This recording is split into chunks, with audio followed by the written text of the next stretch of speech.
ओम शांति। साकार मुरली 31 सितंबर 2025। सुनेंगे ईश्वरीय महावाक्यों को विस्तार से। मीठे बच्चे, तुम्हें इस पुरुषोत्तम संगम युग पर ही उत्तम से उत्तम पुरुष बनना है। सबसे उत्तम पुरुष है यह लक्ष्मी नारायण। प्रश्न: तुम बच्चे बाप के साथ साथ कौन सा एक गुप्त कार्य कर रहे हो? उत्तर: आदि सनातन देवी देवता धर्म और दैवी राजधानी की स्थापना। तुम बाप के साथ गुप्त रूप से यह कार्य कर रहे हो। बाप बागवान है जो आकर कांटों के जंगल को फूलों का बगीचा बना रहे हैं। उस बगीचे में कोई भी खौफनाक दुख देने वाली चीजें होती नहीं। गीत: आखिर वह दिन आया आज। ओम शांति। रूहानी बाप रूहानी बच्चों को समझाते हैं। समझाएंगे तो जरूर शरीर द्वारा। आत्मा शरीर बगैर कोई भी कार्य कर नहीं सकती। रूहानी बाप को भी एक ही बार पुरुषोत्तम संगम युग पर शरीर लेना पड़ता है। यह संगम युग भी है, इनको पुरुषोत्तम युग भी कहेंगे, क्योंकि इस संगम युग के बाद फिर सतयुग आता है। सतयुग को भी पुरुषोत्तम युग कहेंगे। बाप आकर स्थापना भी पुरुषोत्तम युग की करते हैं। संगम युग पर आते हैं तो जरूर वह भी पुरुषोत्तम युग हुआ। यहाँ ही बच्चों को पुरुषोत्तम बनाते हैं। फिर तुम पुरुषोत्तम नई दुनिया में रहते हो। पुरुषोत्तम अर्थात उत्तम ते उत्तम पुरुष। यह राधे कृष्ण अथवा लक्ष्मी नारायण है।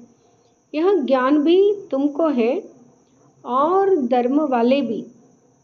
ये ज्ञान बाबा ने हमको दिया है और धर्म वाले भी मानेंगे बरोबर। यहाँ हेवन के मालिक है। भारत की बड़ी भारी महिमा है, परंतु भारतवासी खुद नहीं जानते। कहते भी है ना, फलाना स्वर्गवासी हुआ, परंतु स्वर्ग क्या चीज़ है यह समझते नहीं। आप ही सिद्ध करते हैं स्वर्ग गया, इसका मतलब नरक में था। हेवन तो जब बाप स्थापन करे, वह तो नई दुनिया को ही कहा जाता है। दो चीज़ें हैं ना, स्वर्ग और नरक। मनुष्य तो स्वर्ग को लाखों वर्ष कह देते हैं। तुम बच्चे समझते हो कल स्वर्ग था, इन्हों की राजाई थी, फिर बाप से वर्षा ले रहे हो। बाप कहते हैं मीठे लाडले बच्चे, तुम्हारी आत्मा पतित है, इसलिए हेल में ही है। कहते भी है अभी कलयुग के 40,000 वर्ष बाकी है, तो ज़रूर कलयुगवासी कहेंगे ना। पुरानी दुनिया तो है ना, मनुष्य बेचारे घोर अंधियारे में है। पिछाड़ी में जब आग लगेगी तो यहाँ सब खत्म हो जाएंगे। तुम्हारी प्रीत बुद्धि है, नंबरवार पुरुषार्थ अनुसार। जितना प्रीत बुद्धि होगी उतना ऊंच पद पाएंगे। सवेरे उठकर बहुत प्यार से बाप को याद करना है। भल प्रेम के आंसू भी आए, क्योंकि बहुत समय के बाद बाप आकर मिले हैं। बाबा आप आकर हमको दुख से छुड़ाते हो।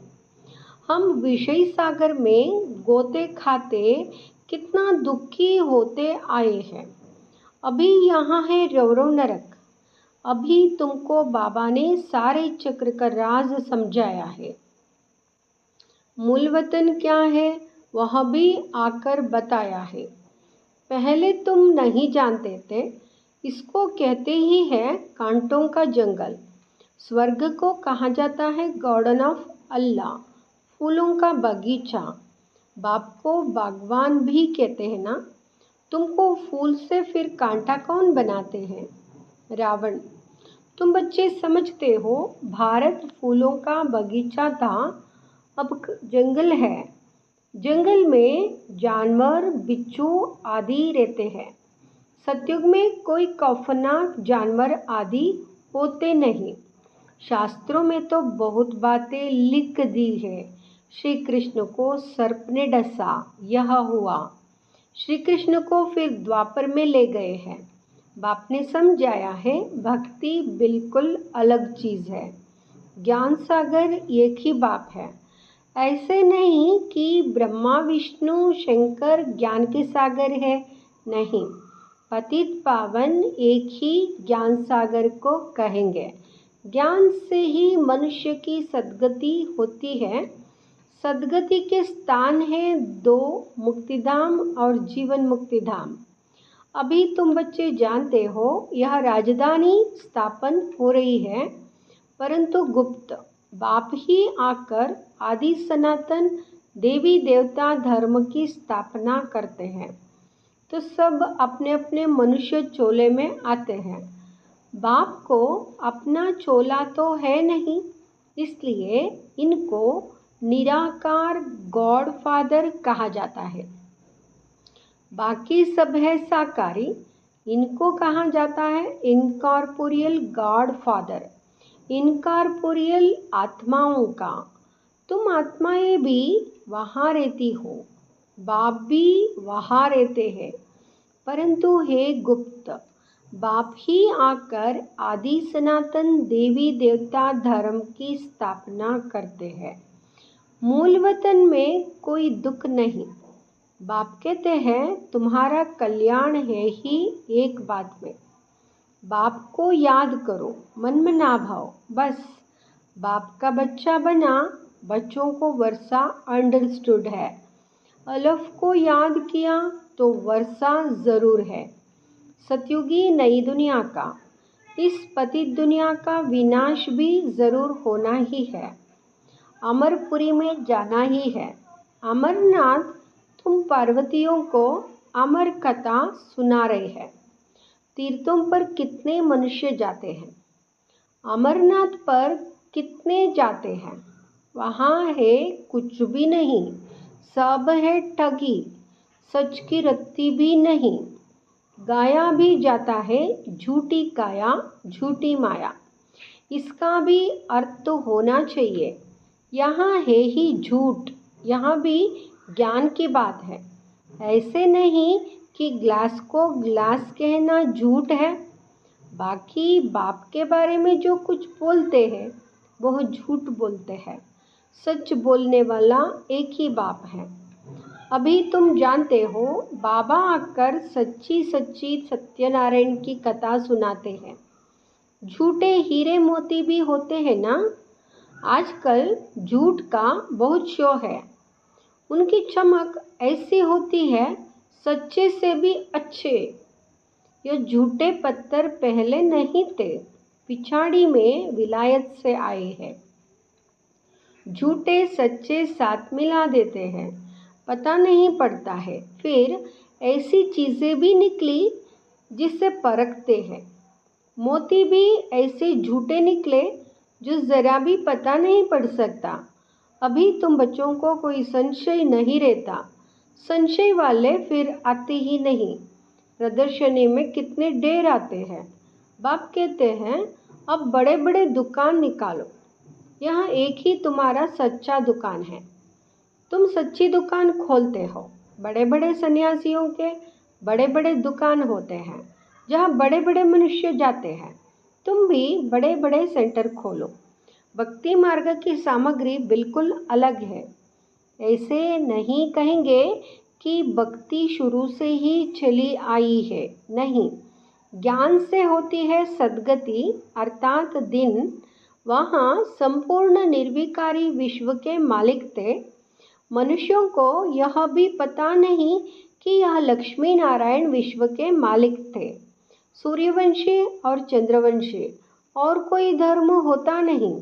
बच्चों ने गीत भी सुना, तुम समझते हो। आखिर वह दिन आया आज संगम का, जो हम आकर अपने बेहद के बाप से मिले। बेहद का वर्षा पाने के लिए पुरुषार्थ करते हैं। सतयुग में तो ऐसे नहीं कहेंगे। आखिर वह दिन आया आज। वो लोग समझते हैं बहुत अनाज होगा, यहाँ होगा। समझते हैं स्वर्ग की स्थापना हम करते हैं। समझते हैं स्टूडेंट का नया ब्लड है, यह बहुत मदद करेंगे। इसलिए गवर्नमेंट बहुत मेहनत करती है उन्हों पर। और फिर पत्थर आदि भी वही मारते हैं। हंगामा मचाने में पहले पहले स्टूडेंट ही आगे रहते हैं। वह बड़े होशियार होते हैं, उनका न्यू ब्लड कहते हैं। अब न्यू ब्लड की तो बात नहीं, वहाँ है ब्लड कनेक्शन। अभी तुम्हारा यहाँ है रूहानी कनेक्शन। कहते हैं ना बाबा, हम आपका 2 मास का बच्चा हूँ।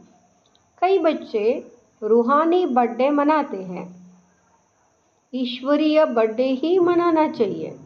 वो जिस्मानी बर्थडे कैंसिल कर देना चाहिए। हम ब्राह्मणों को ही खिलाएंगे। मनाना तो यहाँ चाहिए ना। वह है आसुरी जन्म, यहाँ है ईश्वरीय जन्म। रात दिन का फर्क है।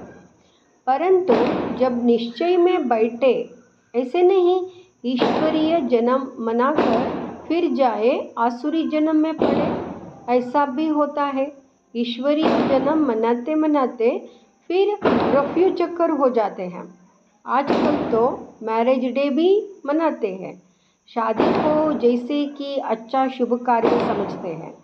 जहन्नुमा में जाने का भी दिन मनाते हैं। वंडर है ना। बाप बैठ यह सब बातें समझाते हैं। अब तुमको तो ईश्वरीय बर्थडे ब्राह्मणों के साथ ही मनाना है। ईश्वरीय बर्थडे ब्राह्मणों के साथ ही मनाना है। हम शिव बाबा के बच्चे, हम बर्थडे मनाते हैं तो शिव बाबा की याद रहेगी। जो बच्चे निश्चय बुद्धि है उनको जन्मदिन मनाना चाहिए। वह आसुरी जन्म ही भूल जाए, यह भी बाबा राय देते हैं। अगर पक्का निश्चय बुद्धि है तो बस हम तो बाबा के बन गए। दूसरा ना कोई, फिर अंतमति सोगति हो जाएगी। बाप की याद में मरा तो दूसरा जन्म भी ऐसा मिलेगा नहीं। तो अंतकाल जो स्त्री सिमरे, यह भी ग्रंथ में है। यहाँ फिर कहते अंत समय गंगा का तट हो। यह सब है भक्ति मार्ग की बातें। यह सब है भक्ति मार्ग की बातें। तुमको बाप कहते हैं शरीर छूटे तो भी स्वदर्शन चक्रधारी हो। बुद्धि में बाप और चक्र याद हो। सो ज़रूर जब पुरुषार्थ करते रहेंगे तब तो अंतकाल याद आएगी। अपने को आत्मा समझो और बाप को याद करो, क्योंकि तुम बच्चों को अब वापस जाना है अशरीरी होकर। यहाँ पाठ बजाते बजाते सतोप्रधान से तमोप्रधान बने हो, अब फिर सतोप्रधान बनना है। इस समय आत्मा ही इम्प्योर है तो शरीर प्योर फिर कैसे मिल सकेगा। बाबा ने बहुत साल समझाते हैं, फिर भी जौहरी है ना। खाद जवर में नहीं सोने में पड़ती है। 24 कैरेट से 22 कैरेट बनाना होगा तो चांदी डालेंगे। अभी तो सोना है नहीं, सबसे लेते रहते हैं। आजकल नोट भी देखो कैसे बनाते हैं, कागज भी नहीं है। बच्चे समझते हैं कल्प कल्प ऐसा होता आएगा। पूरी जांच रखते हैं, लॉकर्स आदि खुलाते हैं, जैसे किसकी तलाशी आदि ली जाती है ना। गायन भी है, किनकी दबी रही धूल में किनके चोर काए। आग भी जोर से लगती है, तुम बच्चे जानते हो यह सब होना है। इसलिए बैग बैगेज तुम भविष्य के लिए तैयार कर रहे हो। और कोई को मालूम थोड़ी ही है, तुमको ही वर्षा मिलता है 21 जन्म लिए। तुम्हारे ही पैसे से भारत को स्वर्ग बना रहे हैं, जिसमें फिर तुम ही निवास करेंगे। तुम बच्चे अपने ही पुरुषार्थ से आपे ही राज तिलक लेते हो। गरीब निवास बाबा स्वर्ग का मालिक बनाने आए हैं, लेकिन बनेंगे तो अपनी पढ़ाई से। कृपा या आशीर्वाद से नहीं। टीचर का तो पढ़ाना धर्म है, कृपा की बात नहीं। टीचर को गवर्नमेंट से पगार मिलती है, सो तो ज़रूर पढ़ाएंगे। इतना बड़ा इजाफा मिलता है, पद्मा पद्मपति बनते हो। श्री कृष्ण के पाँव में पद्म की निशानी देते हैं। तुम यहाँ आए हो भविष्य में पद्मपति बनने। तुम बहुत सुखी, साहूकार, अमर बनते हो, काल पर विजय पाते हो। इन बातों को मनुष्य समझ ना सके। तुम्हारी आयु पूरी हो जाती है, अमर बन जाते हो। उन्होंने फिर पांडवों के चित्र लंबे चौड़े बना दिए। समझते हैं पांडव इतने लंबे थे। अब पांडव तो तुम हो, कितना रात दिन का फर्क है। मनुष्य कोई जास्ती लंबा तो होता नहीं, 6 फुट का ही होता है। भक्ति मार्ग में पहले पहले शिव बाबा की भक्ति होती है। वहाँ तो बड़ा बनाएंगे नहीं, पहले शिव बाबा की अव्यभिचारी भक्ति चलती है, फिर देवताओं की मूर्तियाँ बनाते हैं, उनके फिर बड़े बड़े चित्र बनाते हैं, फिर पांडवों के बड़े बड़े चित्र बनाते हैं। यह सब पूजा के लिए चित्र बनाते हैं। लक्ष्मी की पूजा 12 मास में एक बार करते हैं। जगदम्बा की पूजा रोज़ करते रहते हैं। यह भी बाबा ने समझाया है। तुम्हारी डबल पूजा होती है, मेरी तो सिर्फ आत्मा यानी लिंग की ही होती है। तुम्हारी शालिग्राम के रूप में भी पूजा होती है और फिर देवताओं के रूप में भी पूजा होती है। रुद्र यज्ञ रचते हैं तो कितने शालिग्राम बनाते हैं, तो कौन बड़ा हुआ। तब बाबा बच्चों को नमस्ते करते हैं, कितना ऊंच पद प्राप्त कराते हैं। बाबा कितनी गुह्य बातें सुनाते हैं, तो बच्चों को कितनी खुशी होनी चाहिए। हमको भगवान पढ़ाते हैं, भगवान भगवती बनाने के लिए। कितना शुक्रिया मानना चाहिए। बाप की याद में रहने से स्वप्न भी अच्छे आएंगे, साक्षात्कार भी होगा। अच्छा, मीठे मीठे सिकिलदे बच्चों प्रति माता पिता बाप दादा का याद, प्यार और गुड मॉर्निंग। रूहानी बाप की रूहानी बच्चों को नमस्ते। हम रूहानी बच्चों की रूहानी माता पिता बाप दादा को याद, प्यार, गुड मॉर्निंग, नमस्ते। धारणा के लिए मुख्य सार। फर्स्ट, अपना ईश्वरीय रूहानी बर्थडे मनाना है, रूहानी कनेक्शन रखना है, ब्लड कनेक्शन नहीं। आसुरी जिस्मानी बर्थडे भी कैंसिल, वहाँ फिर याद भी ना आए। दूसरा, अपना बैगेज भविष्य के लिए तैयार करना है। अपने पैसे भारत को स्वर्ग बनाने की सेवा में सफल करने हैं। अपने पुरुषार्थ से अपने को राज तिलक देना है। वरदान, स्नेह और सहयोग की विधि द्वारा सहज योगी, स्नेह और सहयोग की विधि द्वारा सहज योगी भाव, सहज योगी भाव। स्नेह और सहयोग की विधि द्वारा सहज योगी भाव। जो सहयोगी बनते हैं वो योगी बनते हैं। ये एक विधि है, स्नेह और सहयोग। उसके द्वारा हम सहज योगी बन जाते हैं। इसलिए आज की मुरली में बाबा ने वरदान दिया, सहज योगी भाव, इजी योगी, सब कुछ सहज, ज़रा भी डिफ़िकल्ट नहीं। बाप दादा को बच्चों का स्नेह ही पसंद है। जो यज्ञ स्नेही सहजयोगी बनते हैं, स्लोगन है, समय और शक्ति व्यर्थ ना जाए, इसके लिए पहले सोचो, पीछे करो। भल कोई कितना भी दे लेकिन स्नेह नहीं तो जमा नहीं होता। स्नेह से तोड़ा भी जमा करते हैं तो पदम गुणा जमा होता है। अव्यक्त इशारे। अब लगन की अग्नि को प्रज्वलित कर योग को ज्वाला रूप बनाओ। अब लगन की अग्नि को प्रज्वलित कर योग को ज्वाला रूप बनाओ। बाप दादा बच्चों को विशेष इशारा दे रहे हैं